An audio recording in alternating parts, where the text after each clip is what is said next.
Sveiki visi, šiandien servise 007 dar vienas Dodge Durango, kuriam sumontavom kokybišką Landerenzo dujinę įrangą. Realiai artimiausias turbūt 2 ar 3 savaitės turim bent po 2 į savaitę Dodge Durango, tai tikrai labai populiarūs modeliai šiai dienai. Na, atvažiuoja jie iš tikrųjų iš visos Lietuvos, atvažiuoja dėl to, kad yra žmonės išsigandę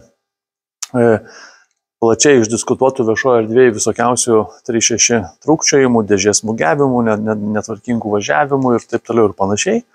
Tai galiu drąsiai pasakyti, kad su Landerenzo sistema ir ją sumontavus be abejonės tinkamai, ją tinkamai sukalibravus, automobilis tikrai važiuoja be jokių problemų, be jokių trūkčiojimų, be jokių ten smūgiavimų, kažkokių vibracijų, trūkčiojimų, na įvairiausių ten tų atsiliepimų mes girdim.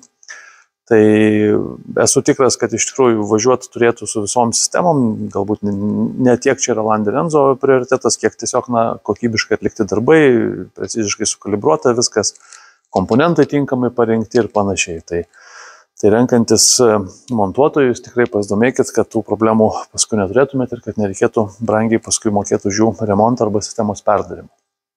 Tai grįžtant prie šio konkretaus modelio, tai yra 2018 metų 3.6 varikliukas Dodge Durango ir jam, kaip jau ir minėjau, sumontavom kokybišką Landerenzo dujinę įrangą. Labai trumpai apie ją, tai valdymo blokas Landerenzo Evo OBD sumontuotas štai šitoje vietoje.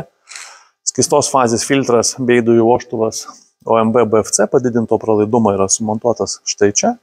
Dujų reduktorių matome štai čia, jisai čia pakankamai aukštai, pakankamai gerai prieinamoje vietoje, patogioje vietoje. Visa tai yra apgalvota ir padaryta tam, kad būtų nesunku reduktorių aptarnauti, keisti filtrus. Tai skystos fazės filtrą turime čia, turim vieną reduktorėje ir dujinės fazės filtras štai čia. Slėgio daviklis ir dujiniai purkštukai yra sumontuoti po variklį dengiančių gaubtų. Pats gaubtas yra savo vietose, tvarkingai užfiksuotas, visi laikikliai yra ten, kur ir turi būti. Yra sumontuoti tarp kitko Landerenzo grupė priklausantis AEB plus dujiniai purkštukai, dujų padavimas jiems yra padarytas iš abiejų pusių.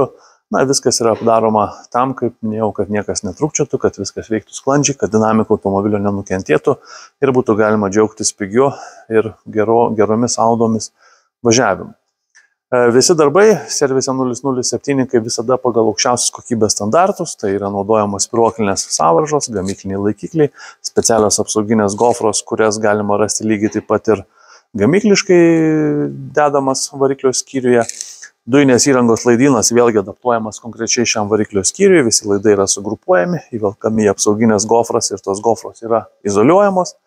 Lygiai taip pat atrodo ir visas laidynas ir variklio skyriuje gamykliškai montuojamas, tai be abejonės mūsų tikslas tą sistemą sumontuoti taip, kad jinai kiek artimiau atrodytų gamykliniam dujinės įrangos montavimui, kad būtų nesunku aptarnauti, kad mūsų tie komponentai sumontuoti kiek manoma mažiau trukdytų, reiškia, automobilio einamiem eksploatavimo darbam, taip kad stengiamės viską kiek įmanoma apgalvoti, kadangi tų Durango turim jau tikrai labai daug ir jų matė labai daug, tai esam atsirinkę jau turbūt tokį optimaliausią variantą, kokį mes ir montuojam. Tai tiek apie patį variklio skyrių.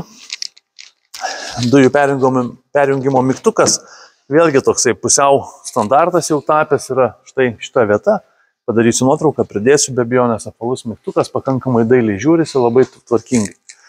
Dujų pildymas prie benzino užpilimo vietos, atsidaro dangtelis, iš karto pilam arba benziną, arba dujas, arba netgi ir tą vienu metu, jeigu taip jau reikia. Viskas gražiai užsidaro, pasislepia. Na ir dujų balionas yra sumontuotas apačioje, štai šitoje vietoje. Pridėsiu nuotraukų pasižiūrėti, yra 92 litrų pilnaviduris kokybiškas Bormech dujų balionas. Ne kažkoks ten turkiškas, kuris ten surūdyja po metų, bet kokybiškas geras daiktas, kuris tikrai atrodo patikimai ir tikrai tarnaus ilgai. Tai va, tai tiek apie Landerenzo dujinės įrangos montavimą į Dodge Durango automobilius. Jeigu panašaus kažką planuojate įsigyti, ieškot kokybiškų sprendimų arba jau galbūt nukentėjot nuo ne visai tinkamai veikiančių sistemų, tai susisiekit, bandysim pagelbėti. Ačiū.